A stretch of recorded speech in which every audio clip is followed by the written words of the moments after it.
Congressman Russell Fry joins us again this morning. Congressman, the spokesperson there said the president didn't do anything wrong, he didn't discuss business, wasn't involved in business. What do you make of that? Well, I love the moving goalposts that this administration continues to peddle. For years, they've said that he had nothing. He never had conversations. He knew nothing. He didn't talk to his son. That he wasn't involved. He never met with any of these business folks. And now we have witnesses, and these aren't Republicans. Devin Archer certainly isn't one.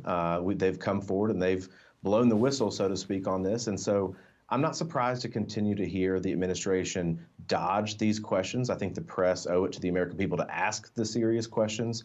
But the moving goalposts is something to snicker at and laugh about. But it really is serious business what is going on in our country, in particular these investigations. We now have the fourth indictment of former President Trump in 5 months. And that's kind of sucked all the oxygen out of political coverage, certainly for today and for some time to come. Is it going to overshadow the Hunter investigation? I think if you are the mainstream media or you're the DNC, you certainly hope that it does. And I think, if you look at the timing, particularly on some of these indictments when they've dropped, it is very suspicious to me that every time that something happens, some earth-shattering, groundbreaking testimony is revealed, that a new indictment comes out within 24, 48 hours. And so I do think that the mainstream media and the Democrats certainly want to keep the Trump stuff at the forefront, but I think the American people are smart enough to realize what's going on. But that's certainly their objective, Stuart. Can you get what you need? I mean, you've got the distraction of all these Trump indictments. You also have the selection of a special counsel, David Weiss, who could act as a protector and kind of isolate the congressional investigation, so you can't get anywhere. You could be kept quiet like that. Well, it could. We're going to continue, our work in the committee. If you look at what we've done in 6 months, it's far more than these law enforcement agencies who were supposed to enforce the law that they've done in 6 years. And so whatever hurdles we've got to do, we're going to keep digging. The American people expect nothing less. And the administration, continues with the most recent appointment of David Weiss, who I have zero faith in. They continue to do things to put this off. They've run afoul of statute of limitations. They won't allow the investigators to investigate certain witnesses.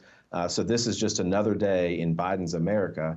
But we're going to keep doing our work. The American people deserve that, and they need to know the truth. Are you going to subpoena family members? I think Chairman Comer has signaled that. I think we're finally at that place where we can. And so I look forward to seeing them come forward. I look forward to seeing their bank records. If you look back, there are 20 LLCs. A lot of the money goes to members of the Biden family. So let's pull them in. What you're looking for is bank accounts showing a direct flow of money to the president himself. Is that the main objective here?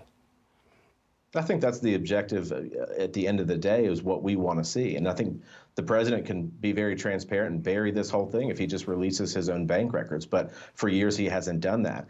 So we're continuing to look at these. We're subpoenaing bank records constantly as we find out more information and more witness testimony comes forward. So we're going to keep doing our job. And I'm thankful, at least, at the work that we've done, because had it not been for the oversight committee, the Ways and Means Committee, and the IRS whistleblowers that came forward, I don't know that the plea deal for Hunter Biden would have stopped. I think it would have just sailed on through. And so we're going to keep doing what we have to do. Okay. I think the Constitution requires it, and the American people deserve it. Congressman Russell Fry, thanks for being with us, sir. See you again real soon. Thank you, sir.